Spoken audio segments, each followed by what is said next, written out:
Vamos trazer agora uma notícia triste, daquelas de cortar o coração, sobretudo para quem é pai, para quem é mãe. Faleceu hoje, aos 6 anos de idade apenas, o Nicolas, que era morador do Industrial Americano, aluno da Escola Municipal Professora Cessota Diniz, e que hoje pela manhã, acompanhado da mãe, foi até ao pronto atendimento do Hospital Municipal Madalena Parrillo Calixto, com sintomas de febre e também mal-estar. E infelizmente, depois de ter sido atendido, ele foi medicado, ficou em observação e depois de ter sido liberado pelo médico que fez o atendimento, ao sair do pronto atendimento, ele sentiu-se mal. Rapidamente foi levado até a sala de emergência, onde por quase 1 hora os médicos fizeram todo o procedimento para tentar reanimá-lo. Só que, infelizmente, ele teve uma parada cardíaca e faleceu. O Nicolas, que completaria 7 anos na próxima semana e que já tinha inclusive uma festinha toda pronta, toda organizada. Eu estive hoje lá no pronto atendimento, acompanhei toda esta situação e vou trazer agora, que não virou notícia, o relato do Jefferson. Foi ele quem levou Nicolas, acompanhado pela mãe, até ao pronto atendimento. Por volta de umas 9h30, a mãe dela me liga e me pede para trazer ele, que estava passando mal, com dor de cabeça, tinha vomitado. Aí eu trago a criança e ele veio brincando, veio andando. Parei aqui na frente, ele subiu aqui andando. Aí por volta de umas 11 e pouca, a mãe dela me liga e me fala que tava liberado. Tinha tomado bezetacil. Já até estranhei, como é que dá uma bezetacil numa criança e libera com poucas horas? Aí, eu chegando ali, a mãe dela manda mensagem que o menino tinha tido convulsão e desmaiado. Como é que acontece, entender? E o que a prefeitura, alguém conversou com nada, vocês, até agora família? Ninguém pronunciou, ninguém falou nada. A gente vai tratar como bandido ali dentro ainda. A gente, com o pai e a mãe da coisa, ele chegou, foi empurrando a gente. Faltou levar a gente preso, se estivesse errado. Vocês querem a responsabilização O médico, cadê o médico? Cadê o médico? Cadê? Até agora ninguém falou nada, ninguém resolveu nada. E aí? E aí? Quem sofre é a família.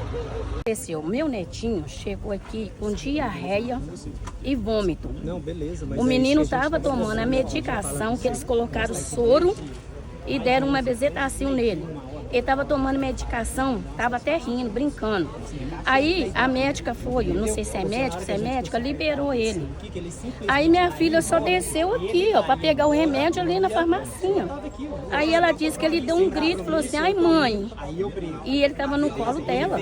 Quando ele deu um grito, ai mãe, que ela olhou, ele já começou a debater no colo dela e já começou a espumar a boca. Um moço que socorreu ela, que ela ficou sem ação. Aí eles entrou com ela, com o neném lá pra dentro, não deixou a minha filha entrar para ver o que estava acontecendo. E ele mentiu, que ele falou que teve uma parada, ele teve 2 paradas. Doutor, relata pra gente a hora que a criança chegou, quais eram os sintomas, como é que foi a questão da evolução, enfim. Eles chegaram aqui, a ficha foi feita na recepção 8h57, 8h59 ela foi impressa, sendo encaminhada mais ou menos, leva uns 5 minutos para chegar na triagem. Passou na triagem, deve ter sido chamada mais ou menos 9h35. Por quê? Porque dá tempo, eu estou falando mais ou menos isso porque ela foi medicada 9h45. Então você tira aí uns 10, 15 minutos de atendimento, mais a fila, então ela deve ter sido atendida mais ou menos 9h35, 9h30. Essa criança chega aqui com quais sintomas, qual que era a queixa, o que a mãe havia relatado? Dor de garganta, febre a um dia e vômito. Isso que a mãe fala. Ao ver os dados dela, a gente viu que a frequência estava um pouquinho mais acelerada, estava com hipoglicemia, uma glicemia de 67, e que mais? E frequência cardíaca estava estava uns 140 de frequência cardíaca. Isso 37.001, um estágio um pouco febril. Logo, o médico examinou, fez a consulta, examinou, identificou as placas pustulosas nas amígdalas. Ela falou assim, ele tem algum problema de saúde? Não. Já teve alergia? Não. A mãe fala isso, está escrito, está no prontuário. Ele passou um soro para hidratar a criança, passou uma glicose para, então 67 é baixo, ele passou uma glicose para melhorar essa glicose, passou uma dipirona para aliviar aquele estágio febril E a bezetacil para já começar o tratamento contra a amidalite, que é um antibiótico de depósito, né, que ela fica até 21 dias dentro do corpo da gente, na dosagem correta. Essa medicação foi checada pela nossa técnica 945. E o colega pediu para ela ficar em observação, para ver se ela ia ter alguma reação ou não. Ela foi liberada 9, 11, 48, 11, 50, após revisto os dados novamente, onde a glicolose estava 67, foi para 142, a frequência baixou para 130, estava 148, baixou para 130, não tinha nem sinal, nem a febre mais baixa, e a criança estava conversando e nebulando, até correndo no corredor, na hora que foi ser liberado. O médico, após essa nova reavaliação, falou: mãe, a senhora está liberada, qualquer coisa, se der problema, a senhora retorna. A gente não sabe o que houve desse intervalo que ela saiu do hospital até lá fora, mas de acordo com terceiros, ela estava assim, caminhando para o ponto de ônibus, nesse trajeto do ponto de ônibus, ela teve um mal-estar e veio encaminhada novamente para cá, só que nessa vez que ela veio para cá, ela já veio desfalecida, não estava conversando, não estava respondendo, muito branquinha, fala que é hipocorada, e evoluiu com uma parada cardíaca depois que a gente fez a monitorização lá na sala de urgência já de uma vez. Foi iniciada imediatamente a ressuscitação cardiopulmonar por mais de 50 minutos, para dizer quase uma hora, mas infelizmente não teve sucesso e a paciente evoluiu a óbito.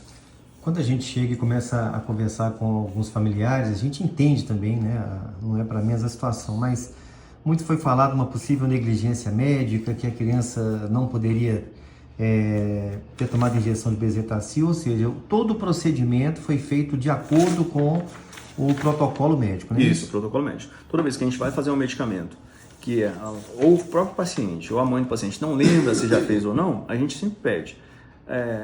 Mesmo a senhora falando que ele não tem alergia, a senhora não lembra se ele teve alergia ou não, vamos esperar uns 50 minutos, uma hora, se não der nada, a gente libera a senhora. E aqui, né, nesse caso em si, ele ficou aqui por 2 horas. A medicação foi aplicada às 9h45, ele foi embora às 11h48. Então, assim, não é normal, Ramon, assim, ter uma reação alérgica mais de 2 horas depois. Que quando a gente entra no corpo da gente um medicamento que a gente tem a reação, inicia rapidamente, nos primeiros 10 minutos, coceira, inchaço, a garganta vai fechando, e depois a pressão cai, né? Onde a gente verifica o choque anafilático. Mas é uma cascata que acontece isso. Dentro dessas 2 horas, se fosse realmente uma situação de choque anafilático, né, algum sintominha desse teria aparecido, e não apareceu. E agora, doutor, essa questão quais serão os próximos procedimentos? A gente realmente está tão preocupado quanto a família para descobrir qual foi a causa, porque olhando, fazer uma verificação do prontuário e de colher a história com a equipe, não evidenciamos nenhum erro que comprometesse o atendimento do garoto naquele momento. Então, assim, o que levou à causa dessa parada cardíaca também é um mistério para a gente, e diante da situação a gente precisa realmente do apoio do ML. E aí o ML então é que vai fazer todo o procedimento? Vai fazer o toxicológico, vai fazer o anátomo patológico para ver se a criança tem às vezes algum problema que às vezes nem a própria família desconhece, por exemplo. Então, assim, descobrir a causa assim é questão de necessidade tanto para a gente quanto para a família. Nesse aspecto o ML vai ajudar a gente. No caso, falando assim de todo o procedimento, na avaliação de vocês, foi todo feito procedimento dentro do que é preconizado e não Sim. houve, como a família alega, essa questão de negligência médica? Não, assim, olhando, claro que a gente está muito rápido, né? A gente veio muito mais rápido possível, poder avaliar, e ao verificar prontamente o prontuário e os atendimentos, não encontramos nada que desabonasse o atendimento do Hospital Madalena. A avó concedeu uma entrevista e disse que ele teve 2 paradas. Constataram de fato uma ou 2? É uma só, né? A gente fala que é uma parada e infelizmente ele não voltou mais. É uma só que a gente parou, o coração para, a gente começa a massagem e a gente só para a massagem quando volta ou quando passa um tempo pré-determinado pelo protocolo de suscitação, que não passa, onde você tenta e a criança não volta mais. Durante esse período aí na medicina, já viu algo parecido? Para você também é algo novo? Para mim é algo novo, Tipo assim, se a gente descobre que é um choque anafilático, é algo novo, assim, porque 2 horas depois e não ter nenhum sintoma aqui enquanto dentro da unidade, é muito difícil acontecer. Então, assim, realmente a gente vai precisar desse apoio do exame do Instituto Médico Legal. Portanto, estão aí os relatos e a gente mais uma vez lamenta profundamente a morte do garoto Nicolas, externar aqui mais uma vez os nossos mais sinceros sentimentos e que Deus possa confortar o coração dessa família e dar muita força para seguir em frente. Eu tenho certeza de que o Nicolas, nesse momento, já está ao lado do pai. Meus sentimentos aos familiares e amigos, os parentes do pequeno Nicolas.